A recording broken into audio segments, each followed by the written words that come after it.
Drop something, anything, and watch it fall. You know exactly what just happened. That is gravity, the most ordinary event in the world, so familiar that it feels beneath explaining. And yet, if you ask a physicist the simplest possible question about it, what gravity actually is, you will not get a confident answer. You will get a long pause. We have measured it landing spacecraft on distant worlds, and hearing two black holes collide 1 billion light-years away, and not one of those triumphs tells us what the falling really is. 3 of the 4 forces of nature have been fully understood and woven together into a single language. Gravity refuses. It sits outside, alone, breaking every attempt to explain it for more than 100 years. The thing you just watched fall is the largest unsolved problem in all of physics, hiding inside the most ordinary moment there is. Make yourself comfortable. Hit subscribe if you haven't yet. Because by the end of this, the simple fact that things fall will have become the strangest mystery you have ever sat with. Now, let us gently fall into this.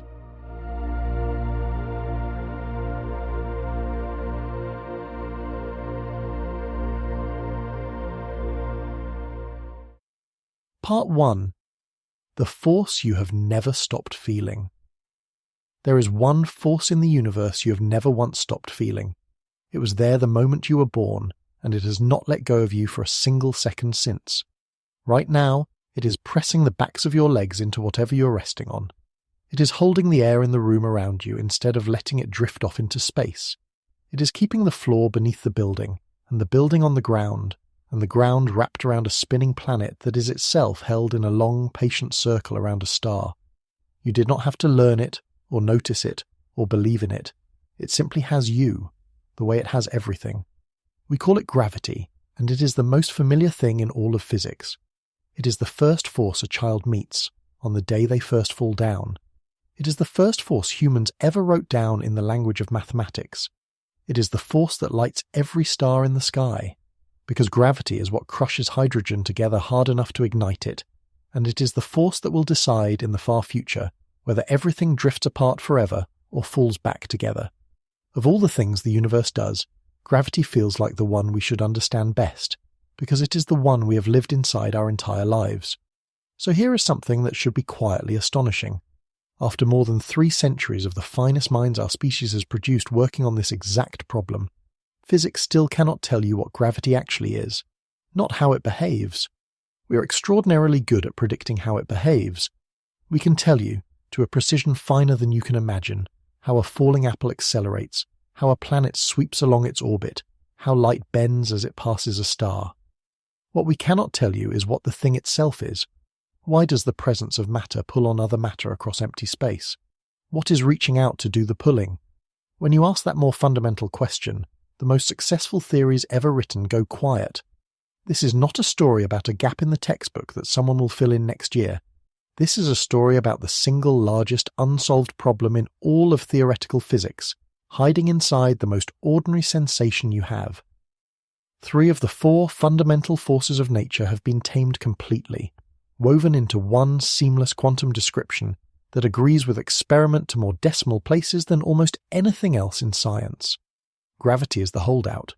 Gravity refuses. It sits outside the great unification, stubborn and alone, and every attempt to drag it inside has failed for 100 years. What makes the failure so strange is that we are not failing because gravity is faint or rare or far away. It is everywhere, and it is the very thing holding you down as you listen. We are failing because 2 of the most beautiful and best-tested ideas humans have ever had, general relativity and quantum mechanics, simply will not agree about what gravity is, and where they are forced to meet, the mathematics stops making sense. The equations ask the most fundamental question, hand back not an answer but infinity, which is the universe's way of telling you that your theory has reached the edge of what it knows. Tonight we're going to walk slowly into that question. We're going to start where everyone starts, with the comfortable picture you were taught in school, the one that feels solved. Then, very gently, we're going to find the cracks in it, the same cracks the greatest physicists have spent their lives staring into. We will follow them down through black holes that break their own equations through a scale so small that space itself seems to come apart, into theories that suggest the floor under your feet might not be a real thing at all. And we will end with a man you've heard of, the man whose name is a synonym for understanding gravity, who spent the last 30 years of his life refusing to believe his own answer, was the end of the story. The force you have never stopped feeling is also the one fundamental thing science cannot explain. By the end of this, that will not frighten you. It will feel, I hope, like the most honest and beautiful thing the universe has ever admitted about itself. There is something worth adding before we leave this opening picture, because it sharpens the strangeness of everything that follows. We tend to assume that the things we feel most directly are the things we understand best, that familiarity and understanding go together. Gravity quietly breaks that assumption. It is the force we feel most directly of all, the one pressing on us without pause, and it is the one we understand least at its foundation.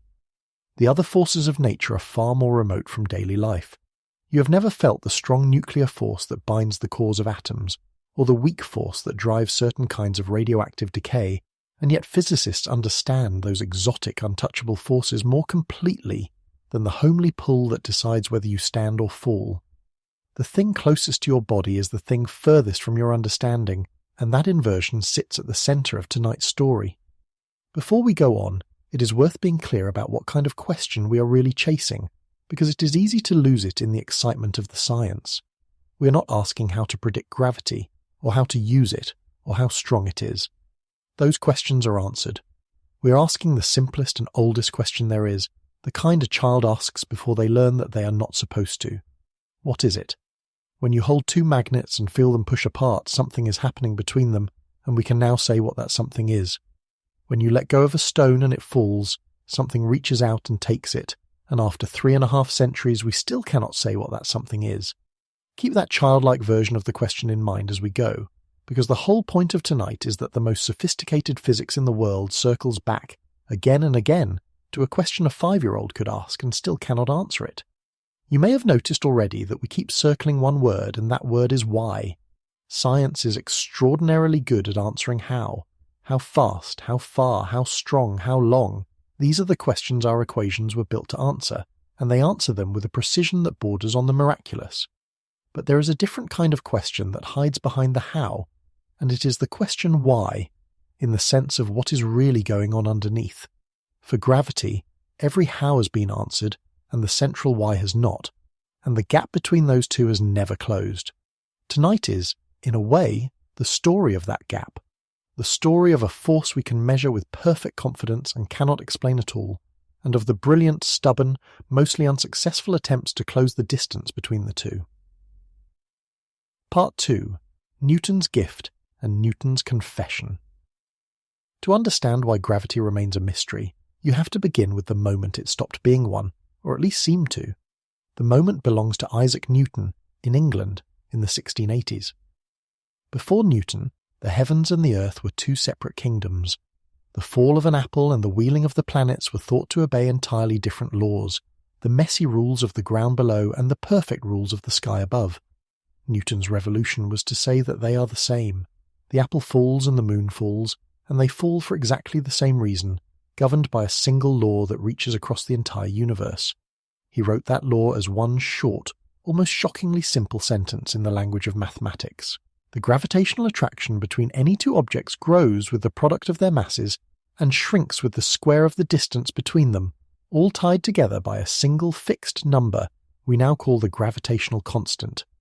That is the whole thing. With that one rule, Newton could account for the orbit of the moon, the paths of the planets, the rhythm of the ocean tides, the arc of a cannonball. Centuries of separate, stubborn mysteries collapsed into a single equation that a student can learn in an afternoon. The triumph of that law is hard to overstate, and there is one moment that captures it better than any other. In the 1840s, astronomers noticed that the planet Uranus was not quite where Newton's law said it should be. Its orbit was being tugged, very slightly, by something unseen. A French mathematician named Urbain Le Verrier sat down with nothing but Newton's equation and the recorded wanderings of Uranus, and he calculated where an undiscovered planet would have to be to explain the disturbance.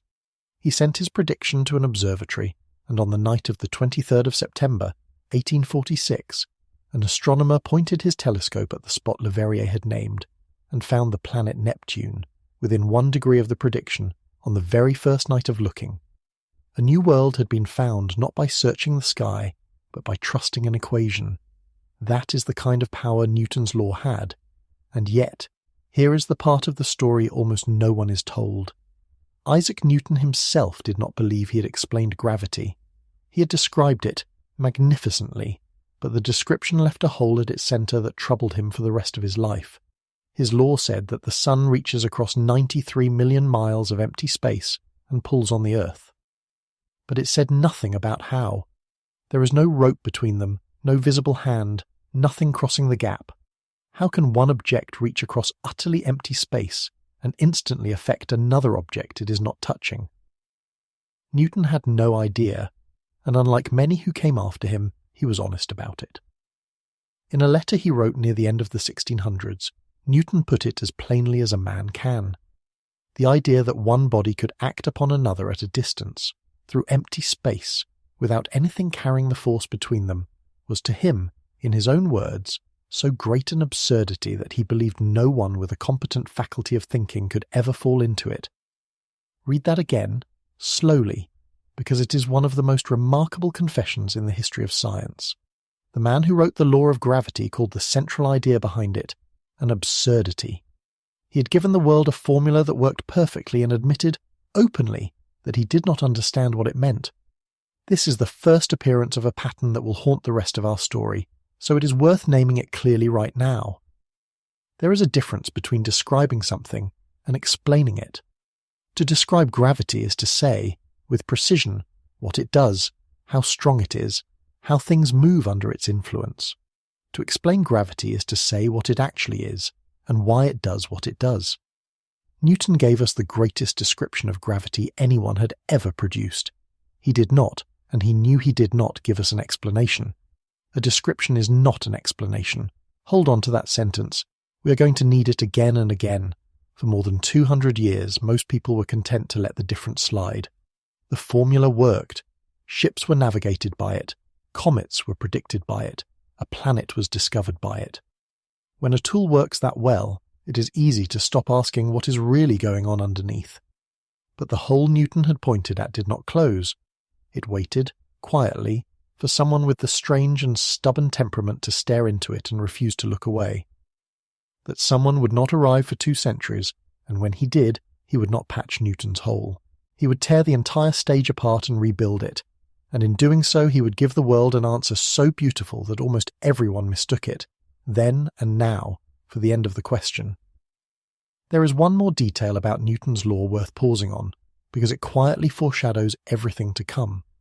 That single fixed number in his equation, the gravitational constant, the value that sets the overall strength of gravity, had to be measured by experiment, and it turned out to be remarkably difficult to pin down. More than a century after Newton, an Englishman named Henry Cavendish built a delicate apparatus of lead spheres hung from a thin fibre, and by watching them twist almost imperceptibly toward one another, he made the first real measurement of how strong gravity is. To this day, that constant remains the least precisely known of all the fundamental numbers in physics. We can measure the mass of an electron and the speed of light to many decimal places, but the strength of gravity, the most familiar force of all, we know only to a handful of digits. Even our measurement of how strong gravity is lags behind everything else. A small but telling sign that this force has never quite let us get a firm grip on it. And notice the shape of what Newton left behind, because we are going to see this same shape again and again. He gave us a number we could measure and a formula that worked, and at the centre of it, a question he could not answer. The how of gravity was his completely. The what of gravity was not. That gap between a force we can measure to exquisite accuracy and a force we cannot explain at all did not close in the centuries after Newton. It only grew more refined, more precise, and in a strange way more glaring, as if the better we became at measuring gravity, the more obvious it became that measuring is not the same as knowing. It is also worth slowing down on the single idea at the root of Einstein's whole theory, because it is one of the most quietly profound observations anyone has ever made, and it costs nothing to feel it for yourself. Notice that everything falls at the same rate. A feather and a hammer, dropped together where there is no air to slow the feather, hit the ground at the same instant, a fact tested famously on the surface of the moon. A heavy object and a light object released side by side fall together perfectly. This seems unremarkable until you really think about it, And then it becomes very strange, because gravity is the only force that behaves this way. An electric force pushes light things more easily than heavy things. Gravity does not care. It moves everything identically, regardless of mass, regardless of substance. Einstein realized that the only way a force can treat all objects exactly alike is if it is not really acting on the objects at all, but on the stage they move through. If gravity is built into the shape of space and time itself, then everything follows the same curves for the same reason a marble and a boulder both roll down the same hill. That single observation, that all things fall alike, was the seed from which the entire theory grew. Part 3. The most beautiful answer ever written. The man who rebuilt gravity was Albert Einstein, and the idea that started him on the path came to him, by his own account, as the happiest thought of his life. The thought was simple enough to say in a sentence, and strange enough to take 10 years to work out. He imagined a person falling freely, and he realized that a person in free fall does not feel their own weight. If you were inside a sealed box falling toward the ground, you would float inside it, weightless, unable to tell whether you were falling in gravity or drifting in empty space far from any planet. From that single image, Einstein pulled a thread that unraveled Newton's entire universe. What he arrived at after a decade of the hardest thinking of his life, he published in November of 1915, and it is called the General Theory of Relativity. Its central claim is one of the most counterintuitive sentences ever written, and it is worth saying slowly. Gravity is not a force. There is nothing reaching across space to pull. Instead, mass and energy bend the very shape of space and time around them, and what we call gravity is simply objects following the straightest possible path through that curved shape. The sun does not tug on the earth with an invisible hand. The sun warps the space and time around it into a kind of valley, and the earth, moving as straight as it can, rolls along the inside of that valley in a circle. The planet is not being pulled. It is coasting freely through a geometry that mass has bent. Our channel told the full story of how that mechanism works in another video, so I will not rebuild the whole picture here. The short version is the one the physicist John Wheeler gave, and it is hard to improve upon. Matter tells spacetime how to curve, and curved spacetime tells matter how to move. The weight you feel in your chair is not something pulling you down. It is the floor pushing up against you, stopping you from following the natural falling path through curved time that your body is always trying to take. It is a strange and gorgeous idea, and the most remarkable thing about it is not its beauty. The most remarkable thing about it is that it is true. We know it is true because it has been tested again and again in ways Newton's theory could never survive, and it has passed every single time. Consider the planet Mercury. For decades, astronomers had known that Mercury's orbit does something Newton's law could not quite account for. The whole ellipse of its path slowly rotates, and a tiny part of that rotation, just 43 arcseconds per century, an amount so small it is a fraction of a degree, simply would not fit Newton's equation. Astronomers were so confident in Newton that they assumed an unknown planet must be hiding near the Sun, tugging at Mercury, and they spent half a century searching for a world they named Vulcan that does not exist. When Einstein finished his theory in 1915 and used it to compute Mercury's orbit, the missing 43 arcseconds fell out of the mathematics exactly, with nothing added by hand. He later wrote that when he saw it, his pulse pounded in his chest, and he was beside himself for days. The phantom planet was never needed. The discrepancy had been gravity itself, behaving as Einstein said it must. Then came the light. Einstein's theory predicted that because space itself is curved near a massive object, even a beam of light passing the sun should be bent by about 1.75 arcseconds, twice what you would naively expect. In May of 1919, an English astronomer named Arthur Eddington led an expedition to photograph the stars near the sun during a total eclipse, when the sun's glare was blocked and those stars could be seen. The starlight had been deflected by exactly the amount Einstein predicted. The news went around the world in days, and Einstein became, almost overnight, the most famous scientist alive. Newton's universe, after more than 2 centuries, had quietly come to an end. The confirmations did not stop there, and they have not stopped since. Einstein's theory says time itself runs slower where gravity is stronger, and this has been measured so precisely that your phone depends on it. The satellites that run the global positioning system carry clocks that tick faster than clocks on the ground, because they sit higher up in Earth's gravity, and if the system did not correct for this effect, by about 38 millionths of a second every day, your navigation would drift by miles within hours. Every time you follow a map on your phone, you are trusting Einstein's theory of gravity to be correct. In 2015, scientists detected ripples in space-time itself, gravitational waves, set off by two black holes colliding more than 1 billion light-years away, stretching and squeezing our entire planet by less than the width of a single proton, exactly as the theory said they would. In 2019, we took the first real image of a black hole silhouette, and in 2022, of the one at the centre of our own galaxy, and both matched the predictions of a theory written more than a century before. By any measure you can name, general relativity is one of the greatest achievements of the human mind. It is more accurate than Newton, more beautiful than Newton, and it has never once been caught in an error. So you would think the story ends here, in triumph, with gravity finally understood.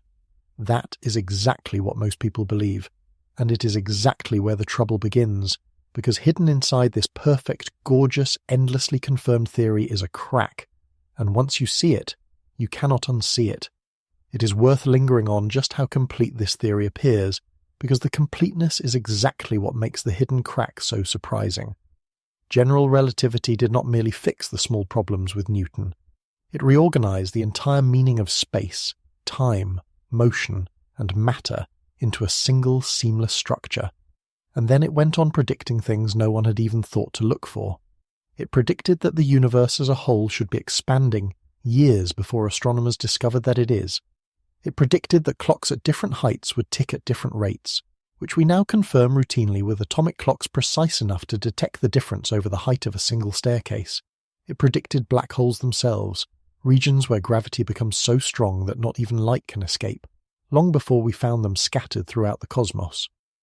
Each of these predictions came true, and each one strengthened the sense that gravity had been not just described but truly understood.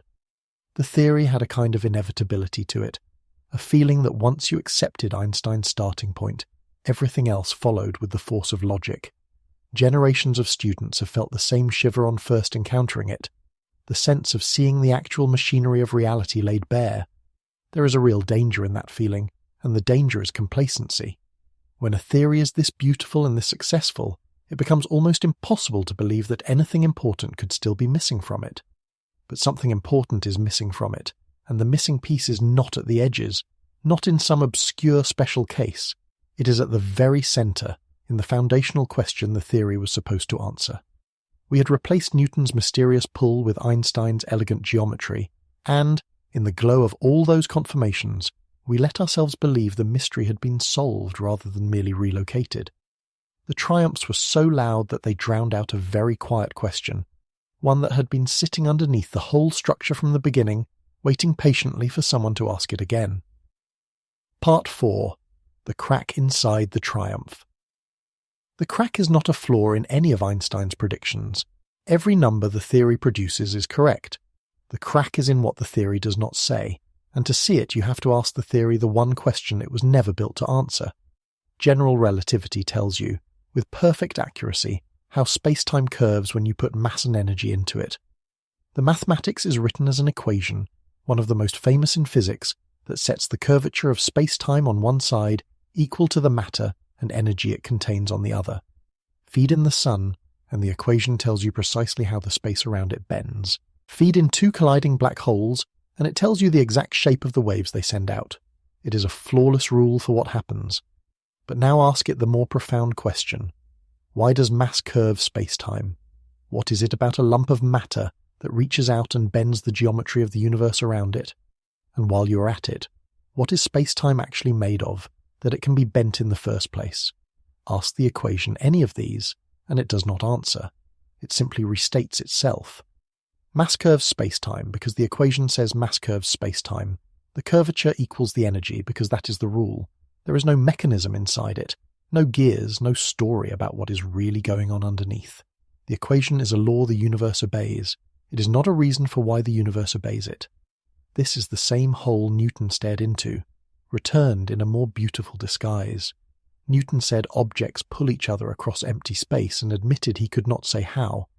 Einstein said mass curves, space-time and objects follow the curves, which sounds like a more basic answer, and in many ways it is. But press on it, and you find the same emptiness at the centre. We have traded the mystery of what does the pulling for the mystery of why matter bends geometry, and we have not actually closed the gap. We have only moved it somewhere more elegant. A description is not an explanation. Einstein gave us a more accurate, more profound, more astonishing description than Newton ever did. He did not give us the reason. I want to be careful here, because this is the exact point where people often misunderstand what physicists mean when they say gravity is not understood. They do not mean the theory is wrong. They do not mean it might fail tomorrow.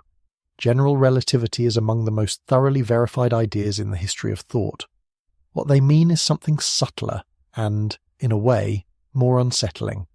They mean that we have a tool that predicts gravity perfectly and tells us nothing about what gravity is. We are in the strange position of having completely solved gravity for every practical purpose, while leaving it completely unsolved at its foundation. You can navigate a spacecraft across the solar system, time a distant pulsar to the nanosecond, and photograph a black hole, all with a theory whose central question remains wide open.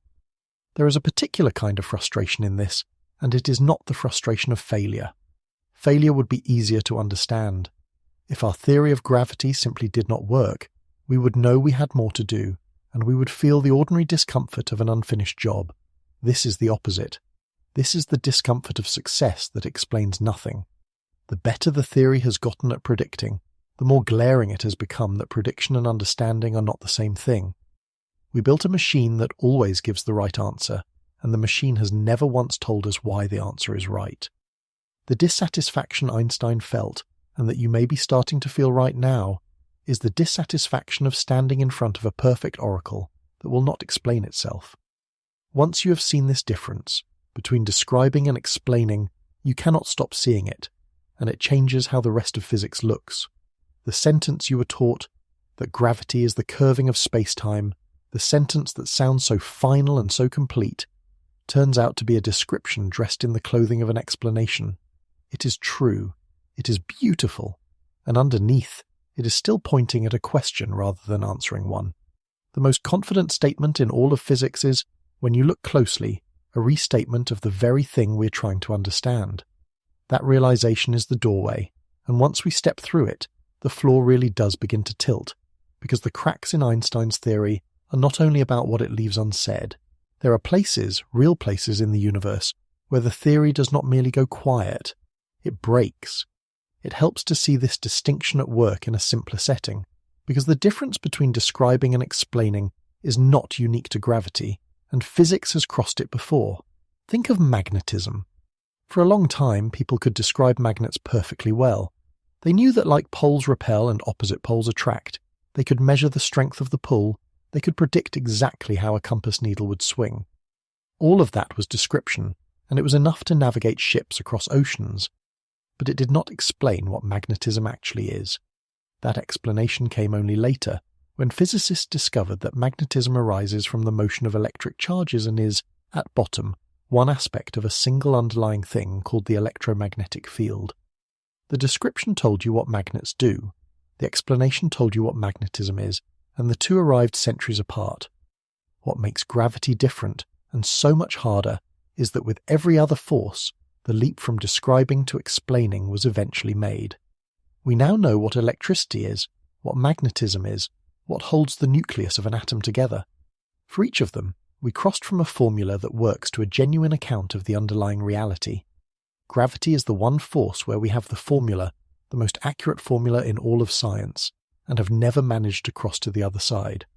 We are stuck permanently so far on the describing side of the line, holding a perfect map of a territory we cannot reach. This is why physicists, when they are being honest, will tell you that gravity is at once the best understood and the least understood force in nature, with no contradiction at all. Consider how unusual this honesty is among human creations. Most of the things we build, including most of our ideas, will fail eventually, but they almost never come with a warning label printed by their own logic, telling you the precise conditions under which they will stop working. General relativity does exactly that. It is a theory good enough and honest enough to map the boundary of its own knowledge, to say with mathematical certainty, here, at the centre of collapse, and here, at the birth of time, I will fail. Far from being a weakness, many physicists regard this as a mark of a truly great theory. A lesser theory simply gives wrong answers when pushed too far, and you have to catch the error from outside. General relativity tells you itself, in its own voice, exactly where its kingdom ends. The infinities are not the theory lying to us. They are the theory being scrupulously truthful about the limits of what it can know, which is the most any honest description can offer. There is a subtlety here that often gets lost, and it is worth making plain. When physicists say the theory describes but does not explain, they are not complaining that it fails to give them a cosy mental picture. They mean something precise. An explanation would tell you what space-time is made of, such that mass is able to bend it, in the same way that an explanation of heat tells you it is the motion of molecules. General relativity offers nothing of the kind. It treats space-time as a smooth, given thing, a primitive ingredient with no parts and no inner workings, and it simply postulates that mass and energy bend it according to a rule. The rule is exact, the ingredient is unexplained. It is as if someone handed you a perfect set of instructions for how a substance behaves without ever telling you what the substance is, and you slowly realize that no one knew. Part 5. The theory that predicts its own failure. A good scientific theory knows the limits of its own kingdom, and general relativity, for all its beauty, has a terrible and fascinating habit. In certain places it does not just fall silent, it self-destructs. It produces, out of its own flawless mathematics, an answer that cannot possibly be real, and in doing so it tells you, in its own voice, that it has reached the end of what it can describe. The places where this happens are the most extreme environments in the universe, and they are not hypothetical. They are out there right now. Consider what happens inside a black hole. A black hole forms when a massive star runs out of fuel and its core collapses under its own gravity, with nothing left to hold it up. According to general relativity, that collapse does not stop. It cannot stop. The matter falls inward, and the curvature of space-time grows, and there is nothing in the theory to ever halt it. The mathematics drives the density toward infinity, and the curvature toward infinity, packing all the mass into a region of zero size. Physicists call this a singularity, and it is not a description of something strange but real. It is the equation breaking down. Infinity is not a number you can measure. When a physical theory predicts an infinite quantity, it is not telling you that something in nature is truly infinite. It is confessing that it no longer knows what it is talking about. For a long time, some hoped that singularities were an artifact, a feature of idealized, perfectly symmetric calculations that would melt away once you accounted for the messy, lopsided reality of a real collapsing star. That hope was extinguished in 1965 by a young mathematician and physicist named Roger Penrose. Using new geometric methods, Penrose proved that singularities are not a fluke of tidy assumptions. Within general relativity itself, once a collapse passes a certain point, a singularity is unavoidable. It is built into the theory. The work was so important that it earned him a share of the Nobel Prize, more than half a century later in 2020. What Penrose had shown was that Einstein's masterpiece contains, as an iron consequence of its own logic, places where its own logic must fail. And black holes are not the only such place. Run the expansion of the universe backward in time, and you reach the same kind of breakdown at the very beginning. As you rewind, everything gets closer together, denser, hotter, the curvature climbing higher and higher, until at the first instant, the moment we casually call the Big Bang, general relativity once again hands you infinite density and infinite curvature. The theory that describes the entire history of the cosmos cannot describe the cosmos's first moment. It runs off the edge of itself at both ends, at the death of stars and at the birth of everything. Sit with what this means, because it is genuinely strange. We have a theory of gravity that is correct everywhere we can test it, and that theory contains, written into its own equations, a prediction that it will stop working under conditions the universe actually creates. It is the theory that predicts its own failure. That is not a small embarrassment to be swept aside.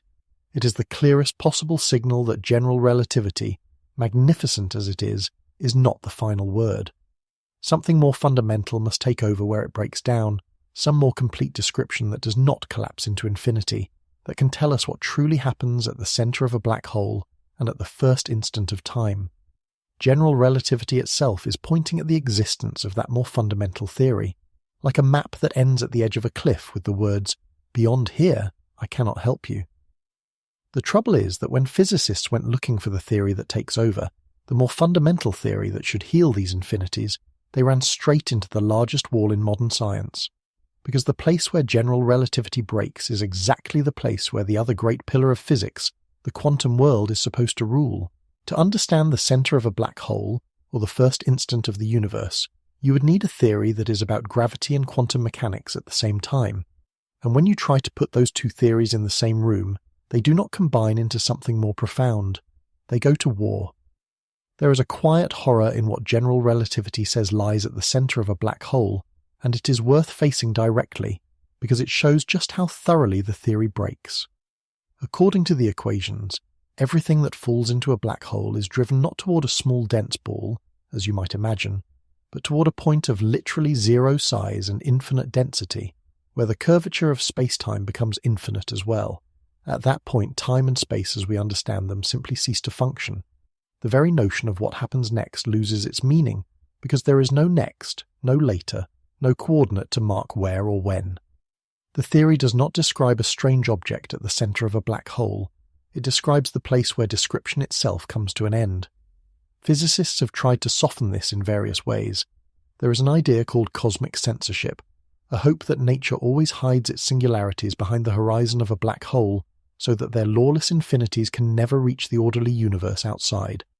It is a comforting thought, and it may even be true, but it is a hope, not a proof, and it does nothing to resolve the underlying breakdown.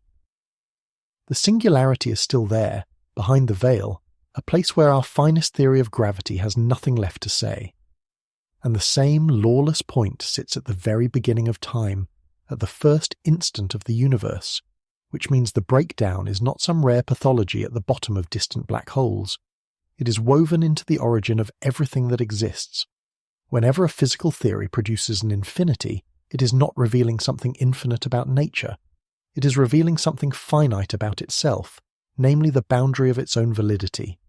The infinity is a warning sign, a flare sent up by the mathematics to say that beyond this point, a new and more complete theory is required. General relativity, in other words, does not merely fail to explain gravity at its most profound level. It actively tells you, in the clearest possible terms, that it is incomplete, and it even tells you where to look for the more basic theory, in the places where gravity is strongest, and the quantum world cannot be ignored. You can feel the depth of the disagreement by noticing how each theory would describe the same simple moment, a single atom sitting on a table. Quantum mechanics insists that the atom does not have one definite position. It exists, until observed, as a spread of possibilities, here and slightly there and slightly elsewhere all at once. General relativity insists that the atom, by virtue of its mass, bends the space-time around it by a definite calculable amount, which requires it to be somewhere definite to do the bending.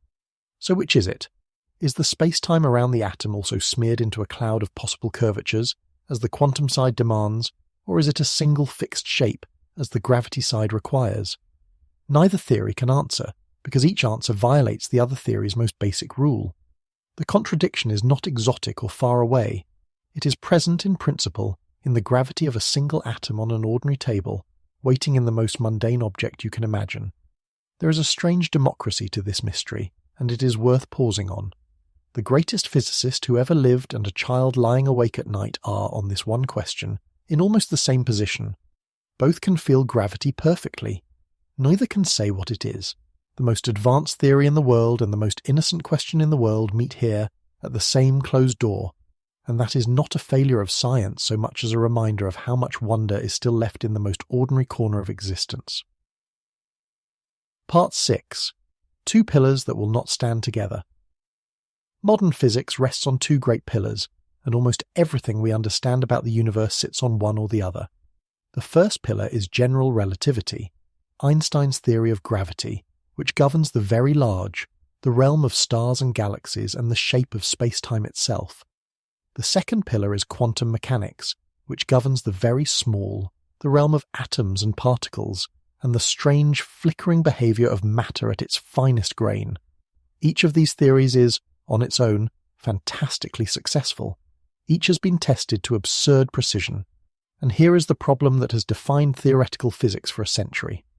The two pillars are built on foundations that directly contradict each other. General relativity describes a universe that is smooth, continuous, and definite. In Einstein's picture, space-time is a flowing, unbroken fabric, and every object has a definite location and a definite path through it. You can always, in principle, say exactly where something is and exactly how its presence curves the geometry around it. The whole theory is deterministic and precise, a clockwork of curves where everything has a clear and certain value. It is a theory of perfect, knowable smoothness. Quantum mechanics describes a universe that is none of those things. At the smallest scales, nature is grainy, probabilistic, and uncertain. A particle does not have a single definite position until it is measured. Before that, it exists as a spread of possibilities, a cloud of maybe heres and maybe theres, governed only by the odds.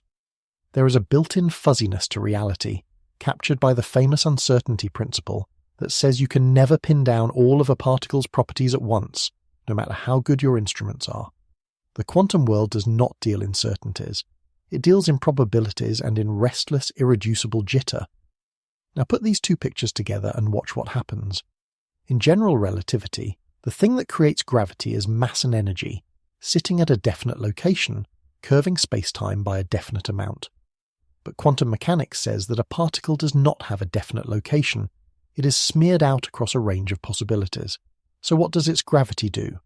If the particle itself is in a fuzzy cloud of possible positions, then the space-time curvature it creates must also be a fuzzy cloud of possibilities. The smooth, definite geometry that Einstein's whole theory depends on dissolves into quantum uncertainty.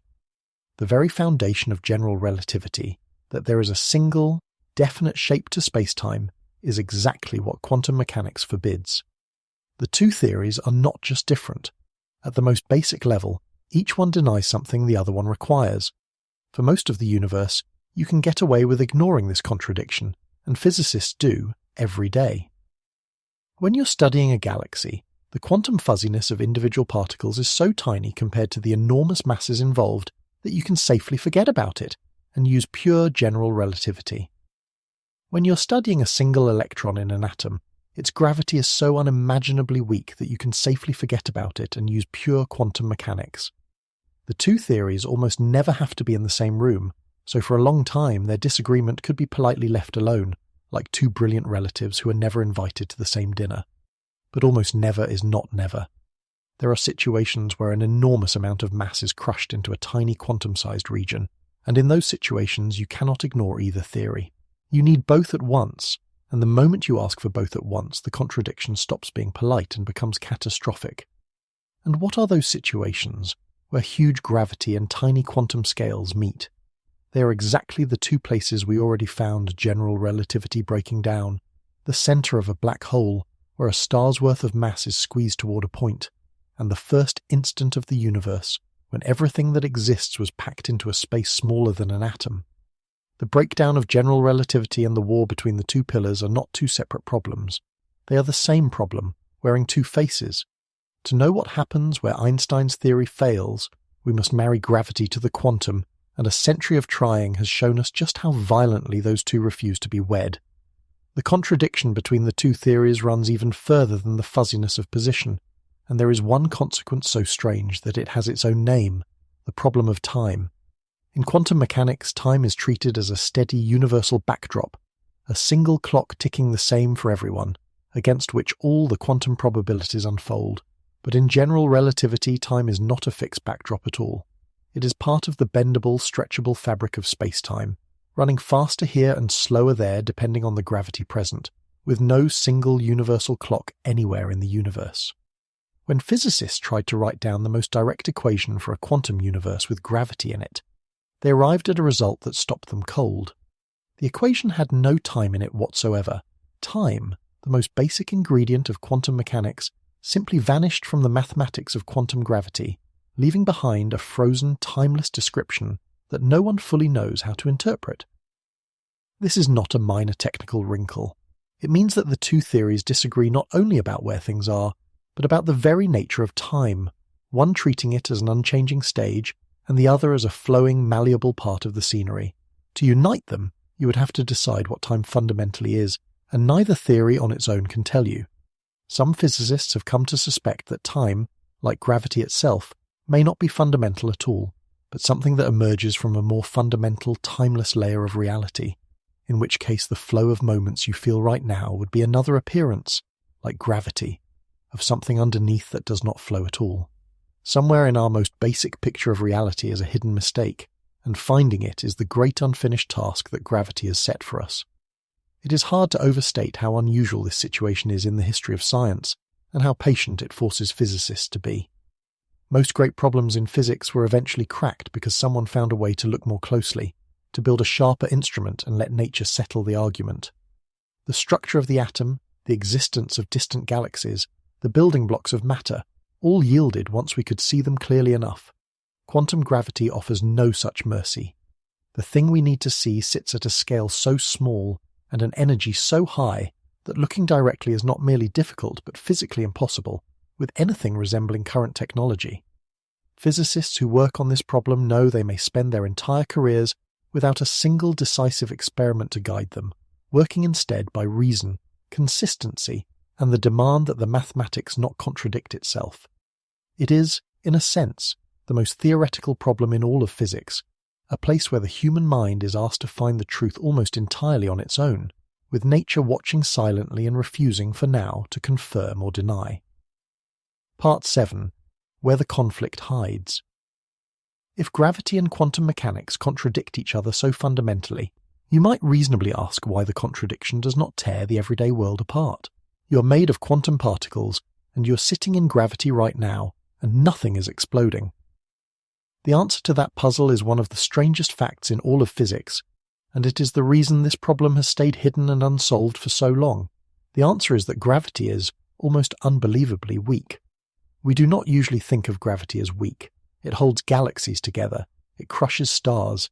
It feels, when you fall, like one of the strongest things there is. But that impression comes from the fact that gravity is always adding up. The Earth is enormous, and every single particle in it pulls on you a little, and all those tiny pulls together are what you feel. Compare gravity to the other forces of nature particle for particle, though, and the truth is almost comical.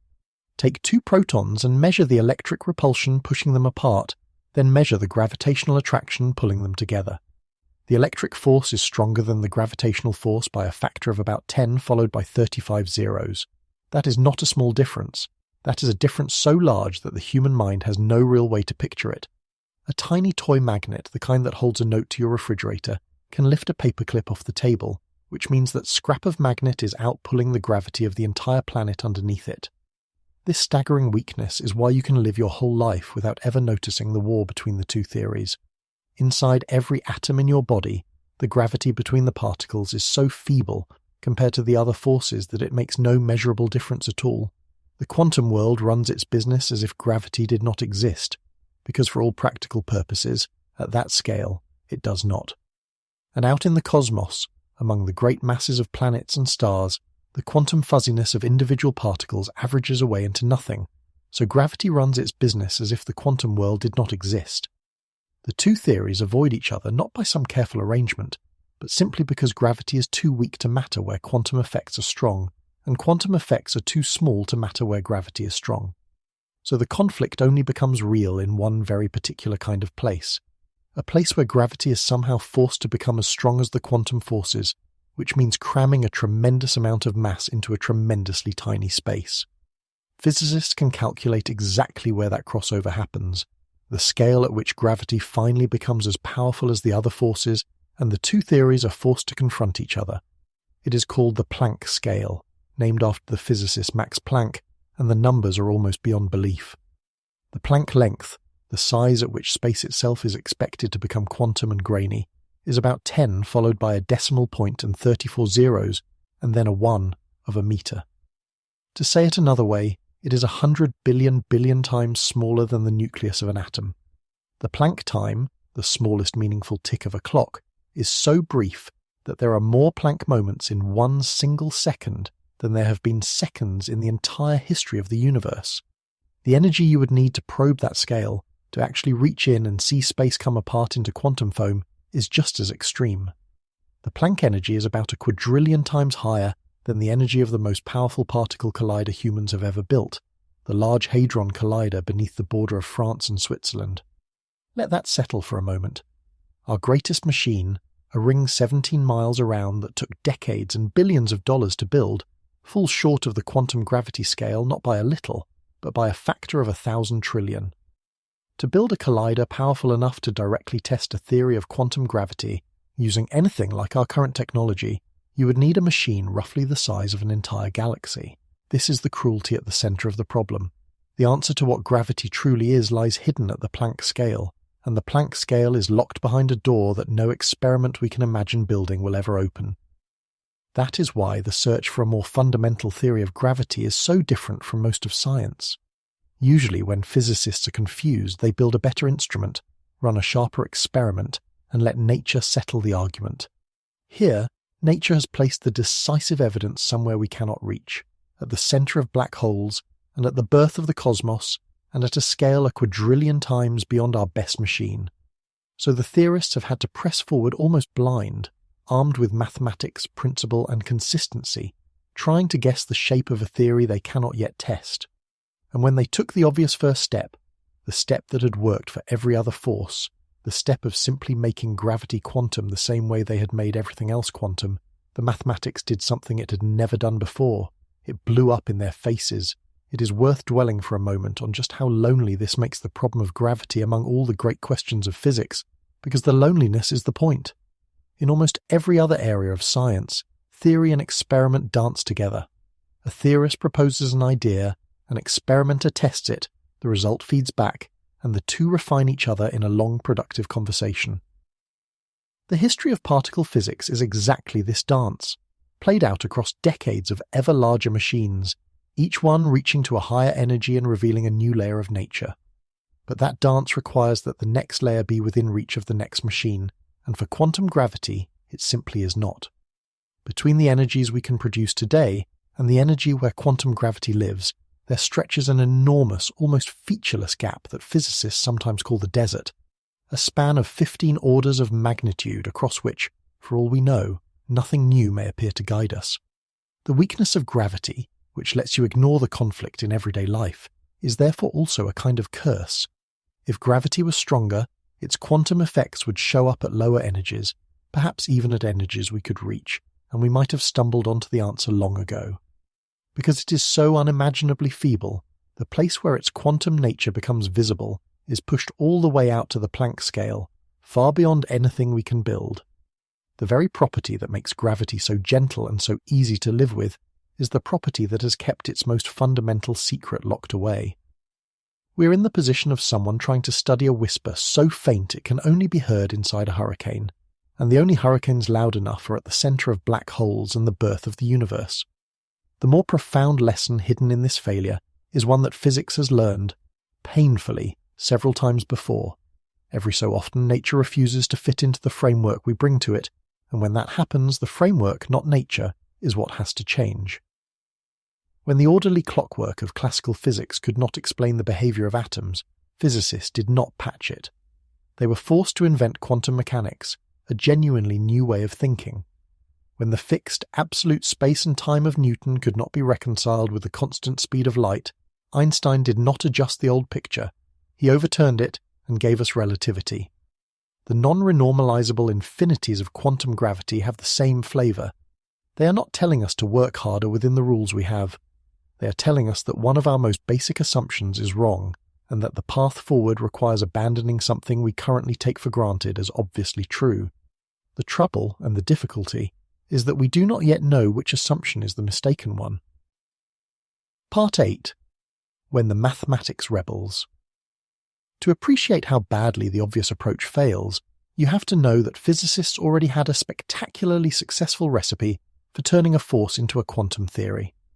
They had done it for electromagnetism, and the result, called quantum electrodynamics, is the single most precisely tested theory in the history of science, agreeing with experiment to more than 10 decimal places. The recipe works like this. You take a force, and you describe it as the exchange of tiny particles. Two electrons repel each other, in this picture, by tossing particles of light, photons, back and forth between them, like two skaters throwing a ball and drifting apart. The force is carried by a messenger particle, and once you have the messenger, you can fold the whole thing into the machinery of quantum mechanics. So physicists naturally tried the same recipe on gravity.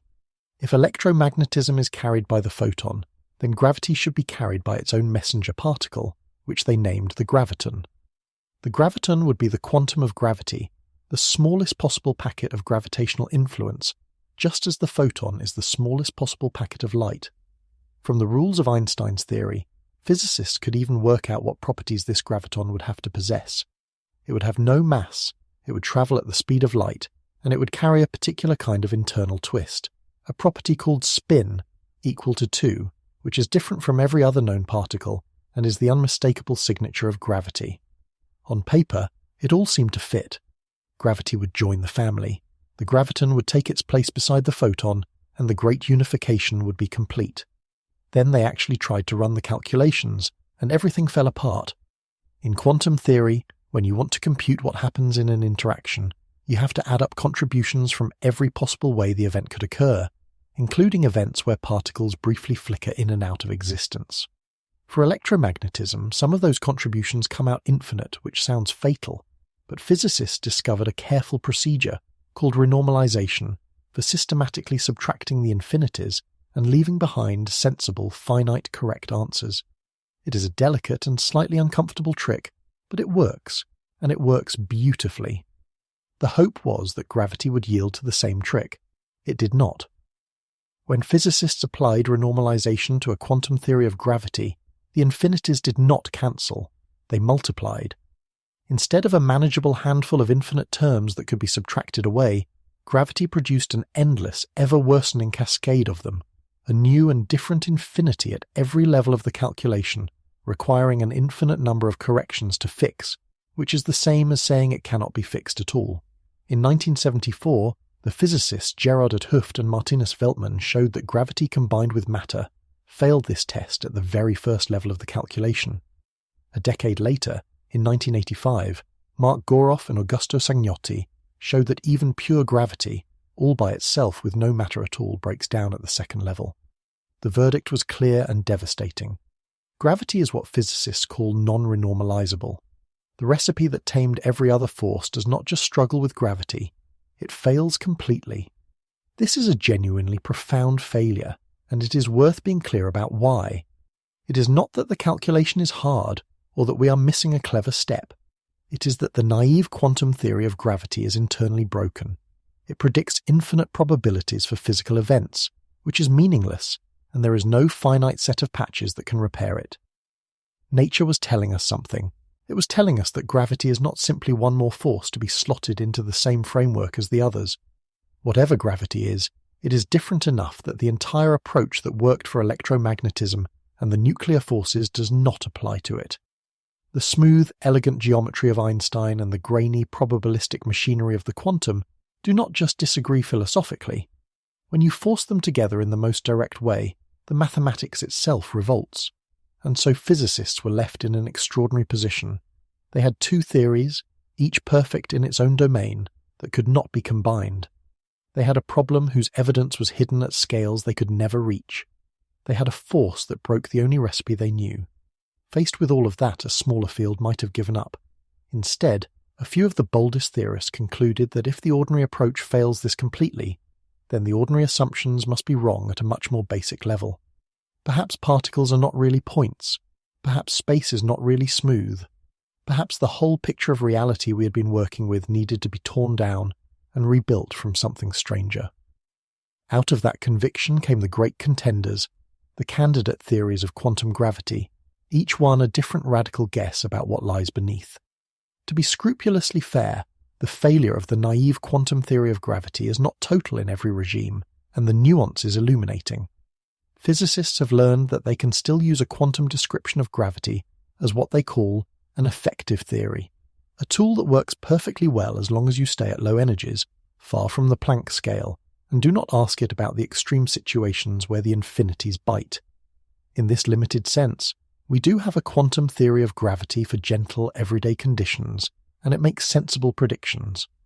The trouble is that it is openly an approximation, a theory that knows it is only a stand-in for something more fundamental, and it breaks down completely exactly where we most want answers, at the singularities and at the first instant of time. It is a ladder that reaches partway up the cliff and then simply ends, leaving the top of the climb as impossible as ever. The history of these attempts is itself a story of brilliant people running into the same wall. Some of the greatest physicists of the 20th century tried to quantize gravity directly. One of them, famous for his playful genius, worked out much of the early machinery of the graviton and the rules for calculating with it, and even he could not tame the infinities. Others developed sophisticated new mathematical techniques specifically to handle gravity, and each technique pushed the problem a little further back without ever solving it. The non-renormalizability of gravity is not a verdict reached by one team on one afternoon. It is a conclusion that the field arrived at slowly, reluctantly, after the best efforts of many of its sharpest minds, each of whom hoped to be the one who made gravity behave like the other forces, and each of whom was defeated by the same relentless cascade of infinities. What that long string of defeats finally taught physicists was something genuinely important, even if it was not the victory they wanted. It taught them that gravity is not just one more force waiting to be slotted into the existing framework. The framework itself, the whole apparatus of points and fields and renormalization that had conquered every other force, was the wrong tool for this job. To make progress, they would have to question assumptions that no one had thought to question, the smoothness of space, the point-like nature of particles, even the idea that gravity is fundamental at all. It is worth saying plainly, because it is easy to come away discouraged, that none of this means physics has stalled or that these decades have been wasted. The opposite is true. In wrestling with quantum gravity, physicists have uncovered mathematical structures of remarkable depth, found unexpected bridges between fields that seemed unrelated, and sharpened our understanding of black holes, information, and the quantum world far beyond where we started. The journey toward an answer has been enormously productive, even though the answer itself remains out of reach. This is often how the largest questions work.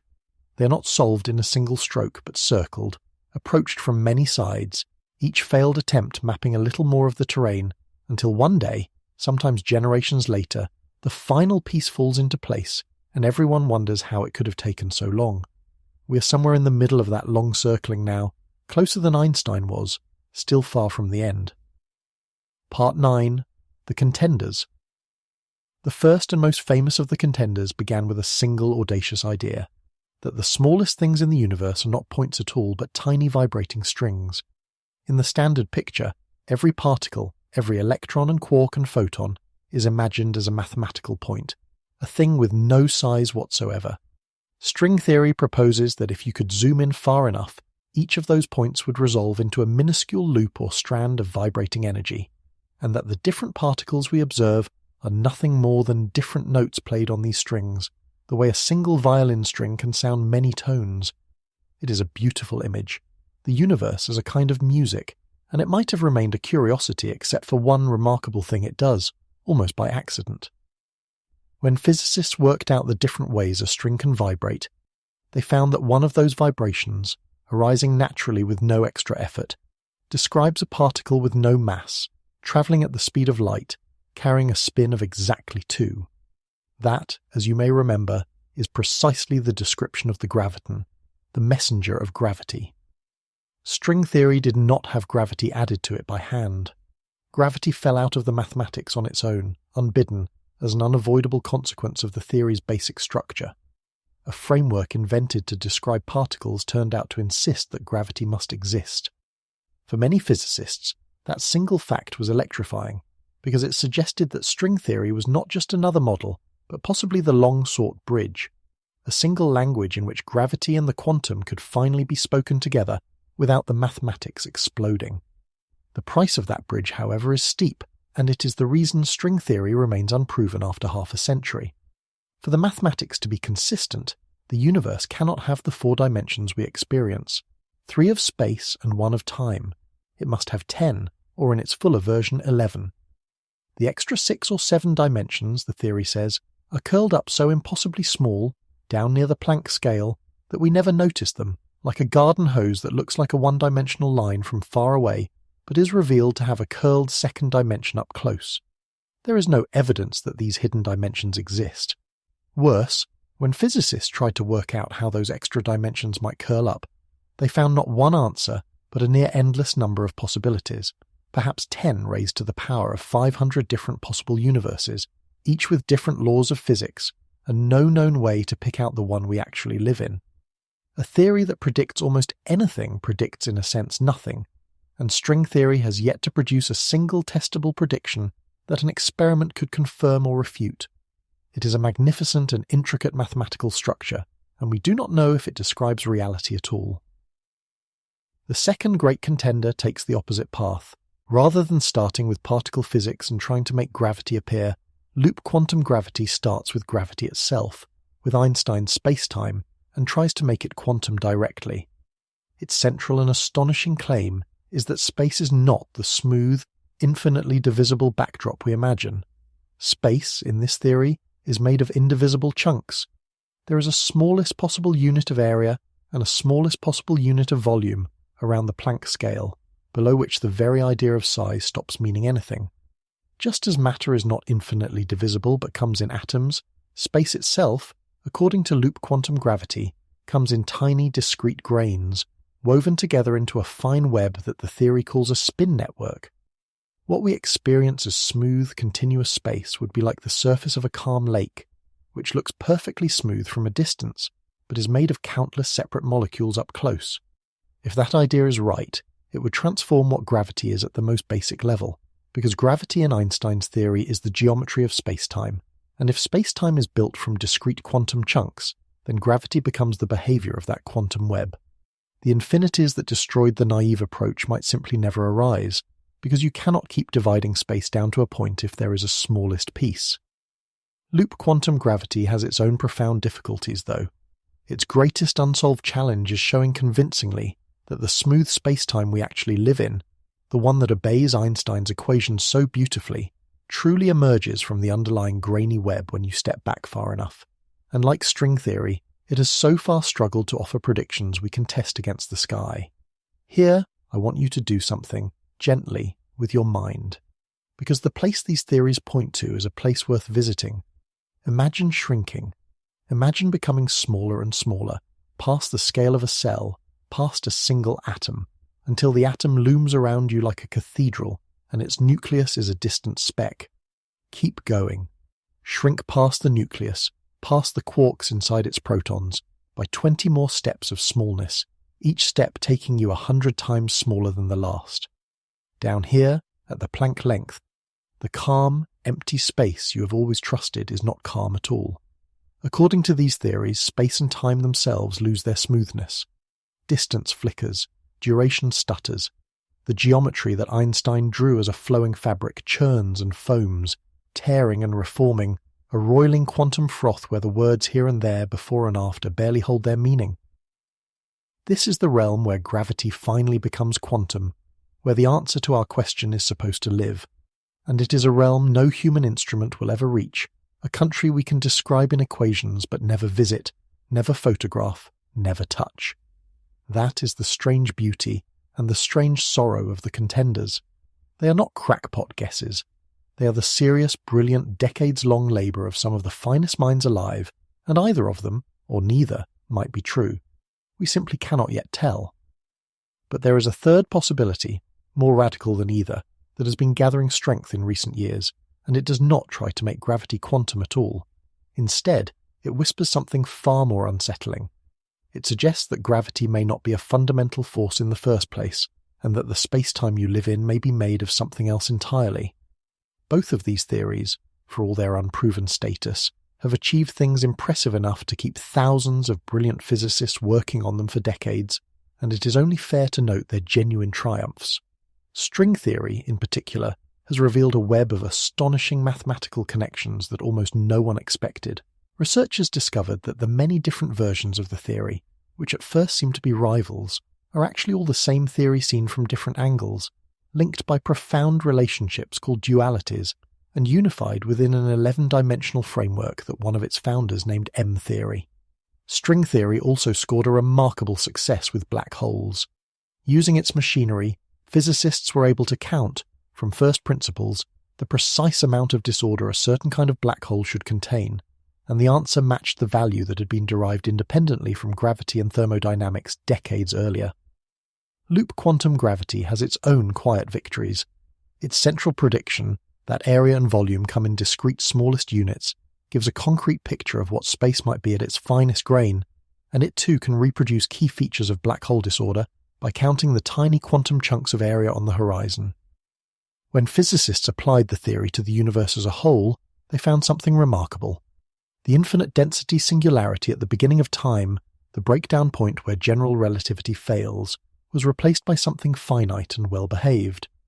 In that picture, the Big Bang was not the absolute beginning, but a kind of bounce, a transition from an earlier contracting universe into our expanding one, with the discrete structure of space itself preventing the catastrophic infinity. It shows the theory doing exactly what a successful theory of quantum gravity should do, healing the very infinity that signaled general relativity's incompleteness. And yet, for all these successes, the central frustration remains unbroken. Neither theory has produced a single prediction, distinct from the other and from ordinary physics, that we have been able to test and confirm. They are like two beautifully detailed maps of a country no one has ever visited, each internally consistent, each disagreeing with the other in important ways, and we have no way to set out and check which one, if either, matches the real terrain. It is fair to ask why anyone would chase such a dizzying idea that the most solid thing we know might not be fundamental, instead of simply accepting gravity as a basic force and moving on. The answer is that treating gravity as fundamental is exactly the assumption that has failed for 100 years. Every attempt to take gravity as a basic force and make it quantum has collapsed into infinities. The emergent picture is attractive precisely because it offers a way out of that trap. If gravity is not fundamental, then there is nothing to quantize in the usual sense, no basic gravitational force that needs to be forced into the quantum mold. The infinities that wrecked the direct approach would simply never arise, because gravity would be a smooth, large-scale appearance of a more fundamental quantum reality that is already perfectly well behaved on its own terms. The strangeness of the idea is the price of admission to a framework where the oldest failure in the field might finally dissolve. Part 10. Maybe gravity is not real. The most radical idea in all of modern physics is also the calmest to state, and it goes like this. What if gravity is not a fundamental force at all?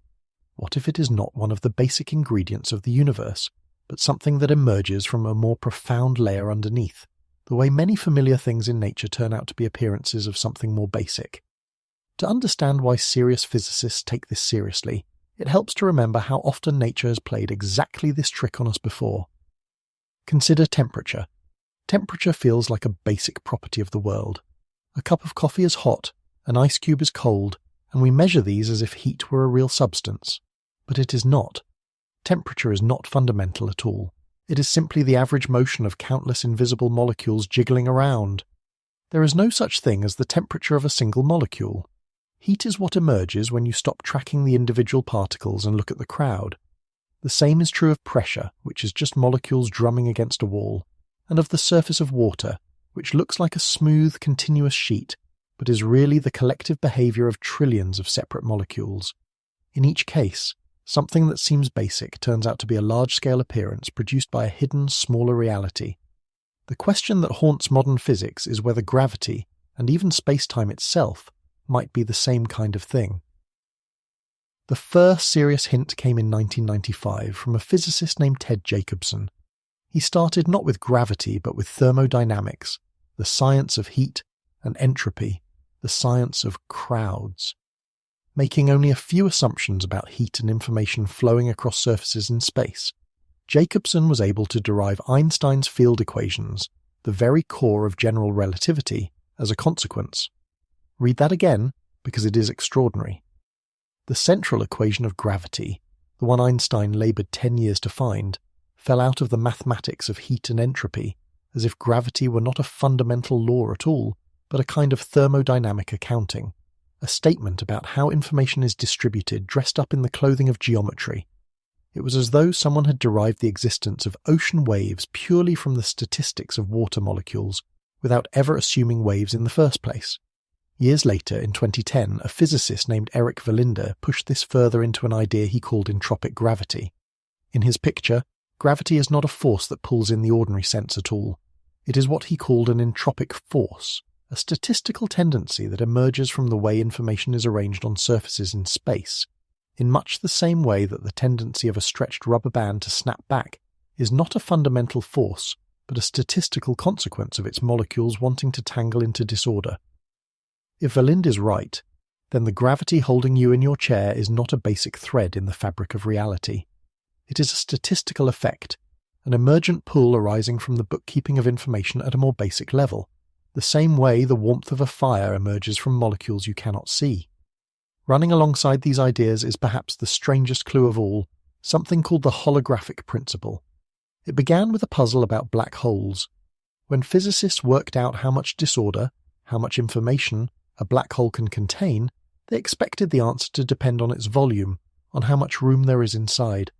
Instead, they found that the information a black hole holds depends only on the area of its surface, the two-dimensional boundary around it, not the three-dimensional space within. It was as if everything inside the black hole could be fully described by what is written on its outer edge. In the 1990s, physicists including Gerard de Hooft and Leonard Susskind took this startling fact and generalized it into a sweeping proposal. Perhaps everything that happens inside any region of space can be completely encoded on its lower dimensional boundary, like a hologram, where a flat piece of film stores the full image of a three-dimensional scene. The three-dimensional world we move through, with its gravity and its depth, might be a kind of projection of information stored on a distant lower dimensional surface. In 1997, the physicist Juan Maldacena made this concrete in a result so influential it became the most cited paper in the field. He found a precise mathematical example in which a universe with gravity inside it is exactly equivalent to a quantum theory without gravity living on its boundary. Two descriptions, one with gravity and one without, describing the very same reality perfectly. If that equivalence reflects something true about our own universe, then gravity may be, in the most literal sense, an illusion of perspective, a feature of the inside view that disappears when you look at the same reality from its edge. And in recent years, physicists have begun to suspect what the more fundamental stuff might be that space-time is woven from. The leading candidate is quantum entanglement, the ghostly connections between particles that Einstein himself distrusted. The threads of entanglement, knitting quantum systems together, may be the very threads from which the fabric of space is sewn. Pull the entanglement apart, some calculations suggest, and space itself comes apart with it. I want to let the full weight of this settle, because it is the most vertiginous idea we will touch tonight. Everything you have ever felt as solid, the floor beneath you, the pull in your body when you stand, the steady downward sense that has anchored every moment of your life, might not be fundamental at all. It might be an emergent appearance, a statistical shadow cast by something more fundamental that has no gravity and perhaps no space in it whatsoever. The most constant, most intimate sensation you possess, the one thing that has never let go of you, may be the least fundamental thing in the universe, a surface effect riding on a hidden quantum sea. Gravity might not be a thing. It might be what a more fundamental, gravityless reality looks like from the inside. None of this is proven, and it is important to be honest about that. These are ideas at the living edge of physics, brilliant and suggestive and incomplete, and they may yet turn out to be wrong. But notice what has happened to our question. We began asking what gravity is, expecting an answer that would make it more solid, more understood. Instead, the most profound current in modern physics is pulling the other way, suggesting that the better we understand gravity, the less fundamental it may turn out to be, until perhaps the right answer to what is gravity is not a description of a force at all, but a quiet admission that the force was never there in the way we thought. And if even the ground beneath us might be an illusion of something more profound, then perhaps the strangest part of the story is that the mystery is not hidden away in black holes and the first instant of time. The mystery is also written in letters billions of light years tall across the night sky over your head. What makes the idea of emergent gravity so compelling, rather than merely strange, is how many separate lines of thought have begun pointing toward it at once. For most of the 20th century, physicists treated space and time as the fixed stage on which everything else happens, the one thing you could always count on being simply there. But the more profoundly they probed black holes, information, and the quantum structure of the holographic boundary, the more they found hints that space-time is not the stage, but something assembled from more basic parts. One tantalizing proposal suggests that the wormhole-like bridges connecting two black holes in Einstein's equations are, in some precise sense, the very same thing as the quantum entanglement connecting two distant particles. If that equivalence holds, then the connections of space and the connections of entanglement are two descriptions of one underlying reality, and the geometry of space-time would be, quite literally, a map of how the universe is entangled with itself. There is a slogan that has grown up around this way of thinking, the idea that reality is built, at the most basic level, not out of particles or fields, but out of information, out of bits. In this view, what we experience as space, distance, and gravity is the large-scale pattern that a web of quantum relationships falls into, the way a photograph emerges from a grid of individual pixels. Pull two regions of the underlying information apart, sever their entanglement, and the space between them would stretch and ultimately tear. Distance itself, in this picture, is a measure of how entangled two parts of the world are, and gravity is the shape that pattern of entanglement takes. The most advanced thinking about gravity is not making the force more solid and more fundamental. It is dissolving it, gently, into something more basic. There is a particular humility that comes from sitting with these numbers, and it is worth letting it land fully. For all our telescopes and theories, for all the centuries of brilliant work, we have a confident, detailed account of only about 1 part in 20 of the universe. The rest, the overwhelming majority of everything that exists, makes itself known to us in exactly one way, through its gravity, and gravity is the very thing we cannot explain. So the largest fact about the cosmos, and the most fundamental gap in our understanding, turn out to be the same fact, seen from two directions. We do not know what most of the universe is, and we do not know what gravity is, and these are not two separate failures. They are a single mystery, large enough to fill the sky, quietly insisting that the picture we have is not the whole picture, and that something enormous still waits to be understood. Part 11. The Mystery Written Across the Sky. So far we have hunted for the incompleteness of our theory of gravity in the smallest and most extreme places, inside black holes, at the birth of the cosmos, down at the Planck scale. But the incompleteness is not only hiding in those unreachable corners, it is staring back at us from the largest structures in existence, from the way galaxies turn and the way the entire universe is flying apart. When astronomers point their best instruments at the cosmos and apply Einstein's theory of gravity, the most well-tested theory we have, they find that it does not add up unless the universe is filled, overwhelmingly, with things we cannot see and cannot explain. The first sign came from the way galaxies spin. A galaxy is a great wheel of stars turning slowly in space, and gravity is what holds it together against that spin. If you measure how much visible matter a galaxy contains, all its stars and gas and dust, and then use gravity to predict how fast its outer edges should rotate, you get a clear answer. The outer stars should move slowly, the way the outer planets of our solar system orbit more slowly than the inner ones.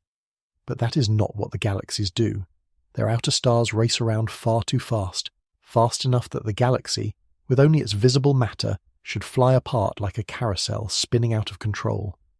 Something is holding these galaxies together, something with a great deal of gravity, and it is not anything we can see. Physicists call it dark matter, and there is roughly 5 times more of it, by mass, than all the visible matter in the universe combined. Then came something stranger still. In the late 1990s, astronomers measuring the expansion of the universe expected to find that expansion slowing down, gently braked by the gravity of all the matter pulling inward. Instead, they found the opposite.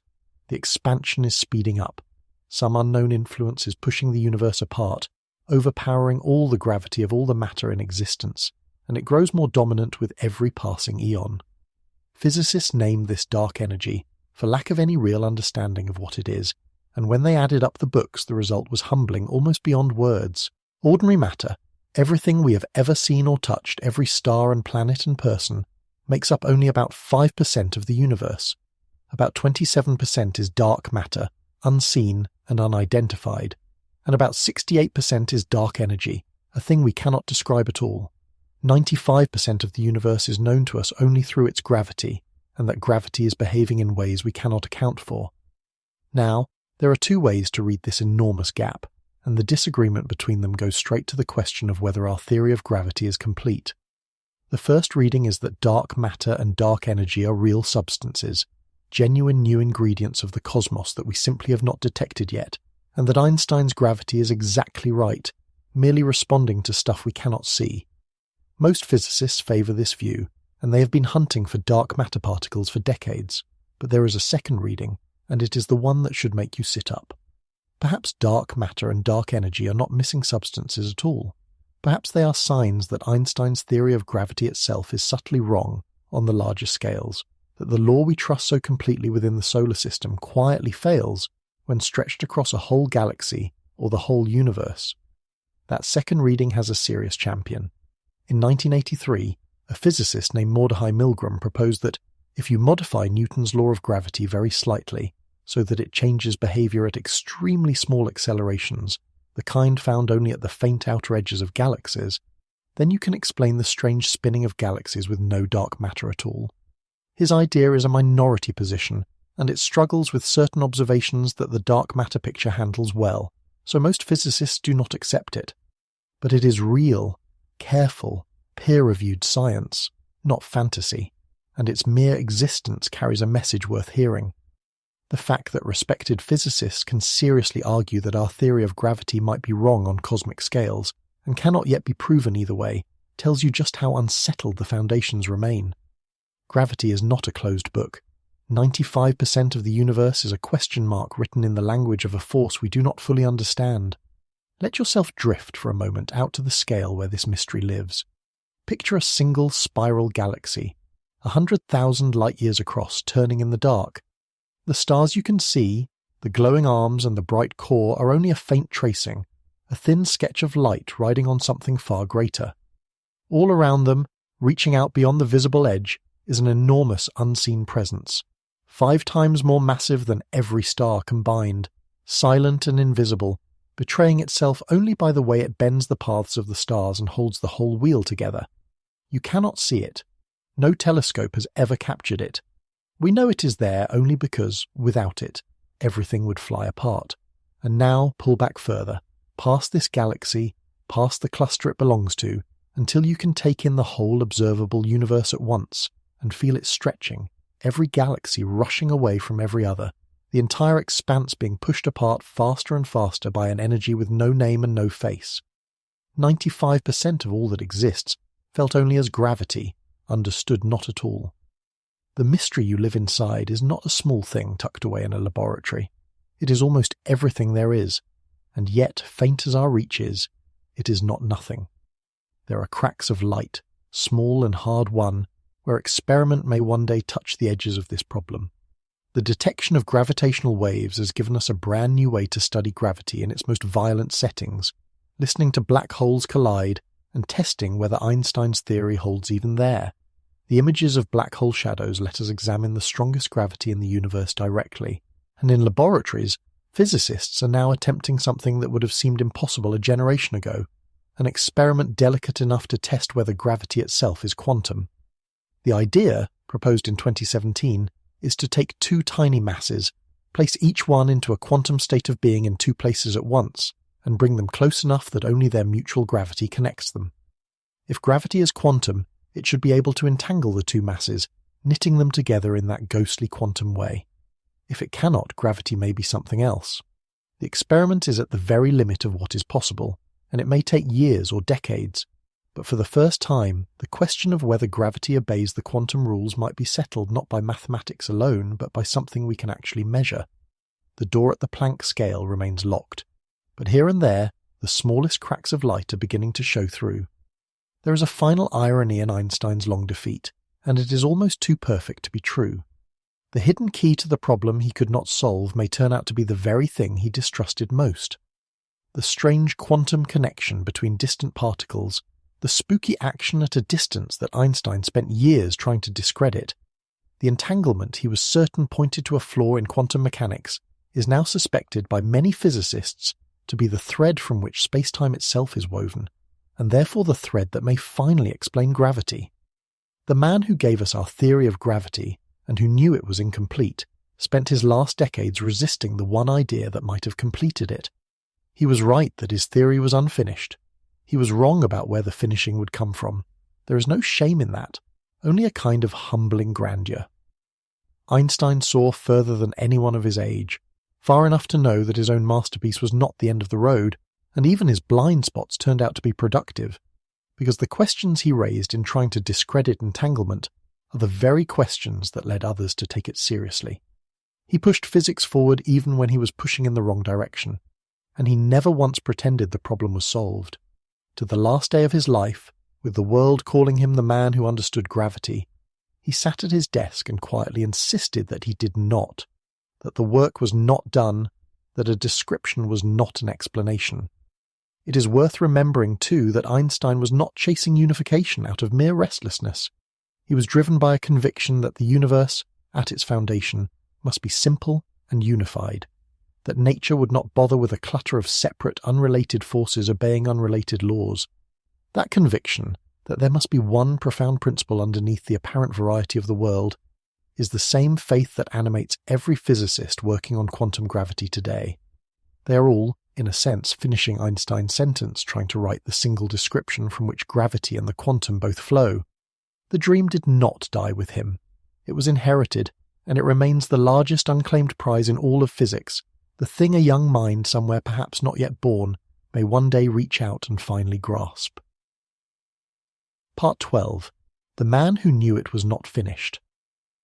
There is a temptation, when a theory is as beautiful and successful as general relativity, to imagine that the person who created it must have considered the work done, the question answered, the matter closed. It is worth knowing, then, that the one human being who understood gravity better than anyone in history spent the last third of his life convinced that he had not finished, and died still believing his great theory was only a beginning. That man was Albert Einstein, and his long, lonely, ultimately unsuccessful final quest is, in a sense, the whole story of this video lived out by a single person.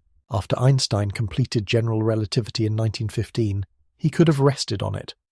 The world certainly treated it as a finished masterpiece, and him as a kind of secular saint of science. But Einstein himself was uneasy. He understood, more clearly than his admirers, what his theory did and did not do.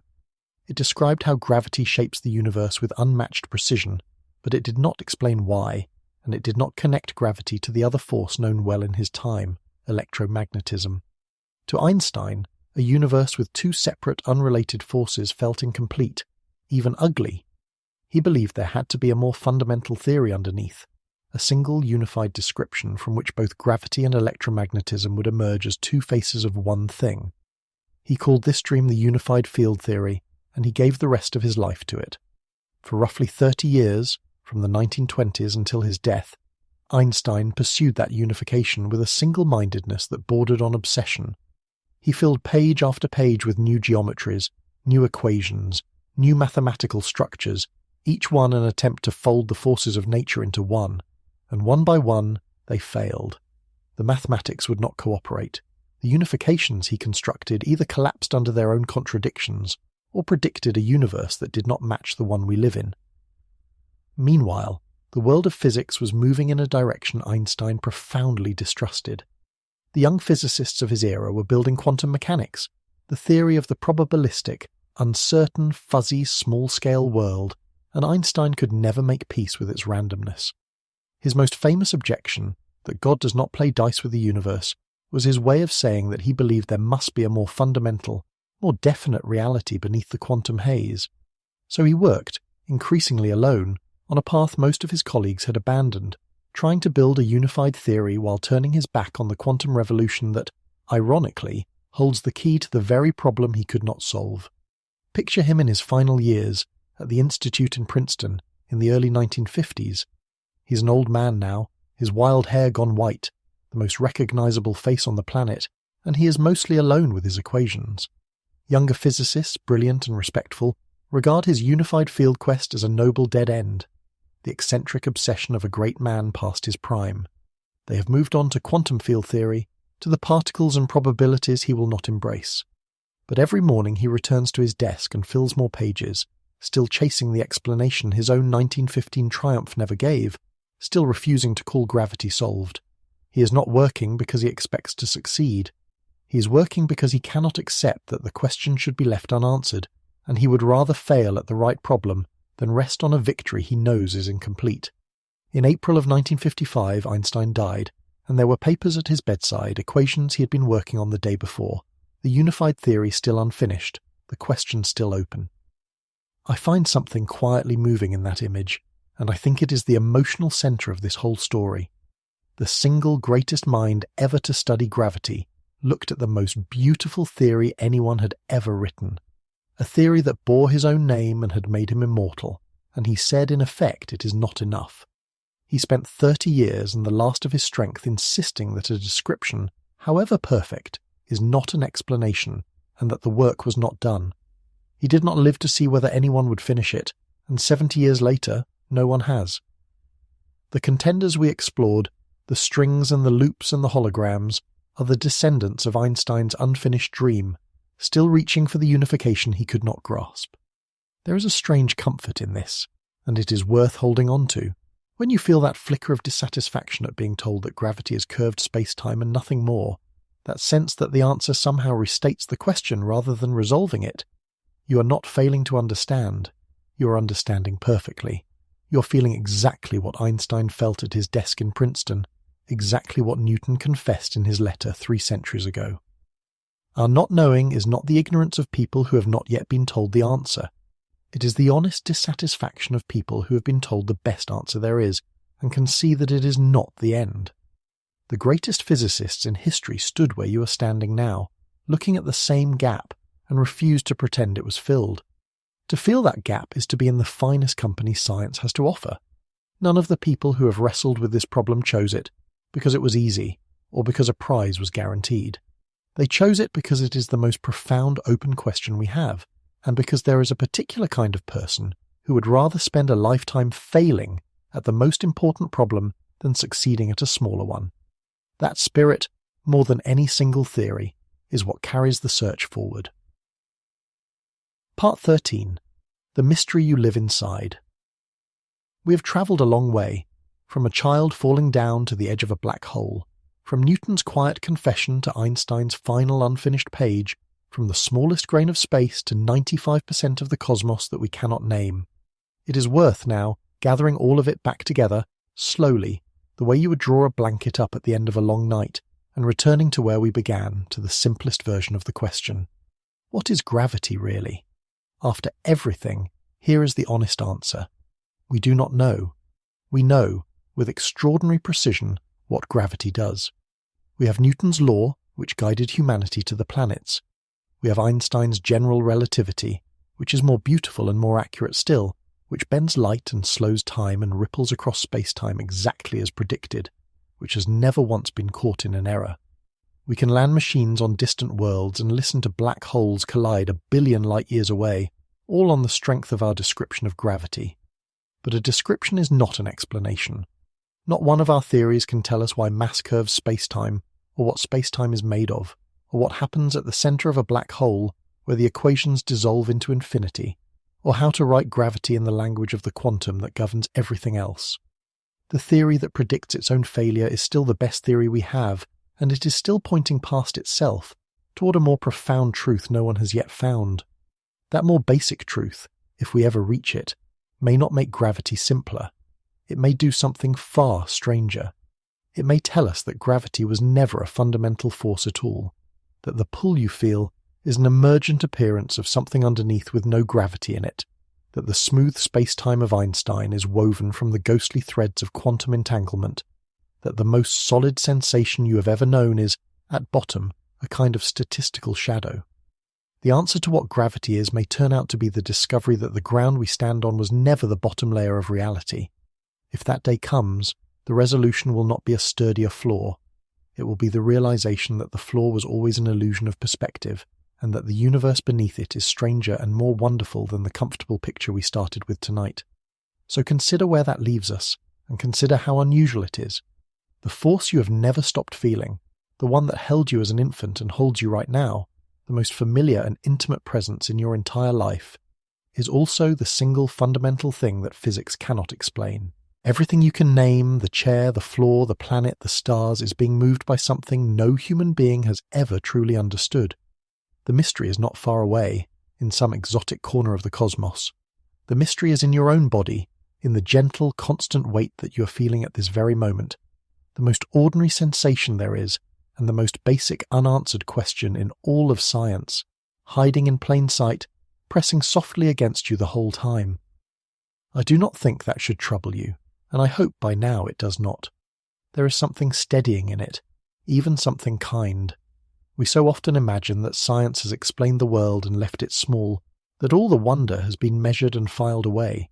And here, in the most basic force of all, the one we meet on the first day of our lives, that turns out to be entirely untrue.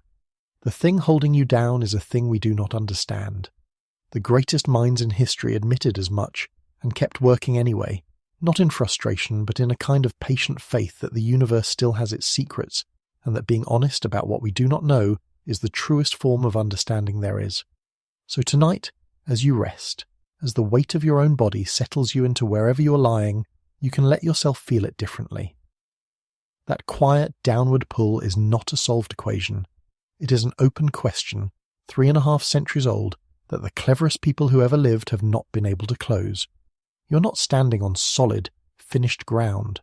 You're resting inside one of the great unanswered mysteries of existence, held gently in place by a force that has kept its secret from everyone, from Newton, from Einstein, from all of us, and keeps it still. Somewhere out there, in the churn of space-time at scales we may never reach, the real answer is waiting, patient and quiet, for a mind not yet born to find it. And until then, the force you have never stopped feeling will go on holding you, faithfully, completely, and without ever once telling you what it truly is. For 3.5 centuries, the finest minds our species has produced have stared into this exact question and come away humbled, and there is a lineage in that worth feeling yourself a part of tonight. Newton confessed it in a letter. Einstein chased it to his final page. The physicists alive today fill chalkboards with strings and loops and holograms, reaching for an answer that stays just beyond their fingertips, and you, lying here now, feeling the gentle weight that has never once left you, are holding the very same question they held, in the most direct way anyone can, in your own body. There is no shame in not knowing. There is only the long, patient, very human work of wanting to know, passed quietly from one generation to the next, like a candle handed down a darkened hall. The answer is out there, somewhere in the churn of space-time at scales we may never reach, waiting. And the force you have never stopped feeling will keep holding you, faithfully and completely, all the way until the morning, and for every morning after, whether or not we ever learn its name.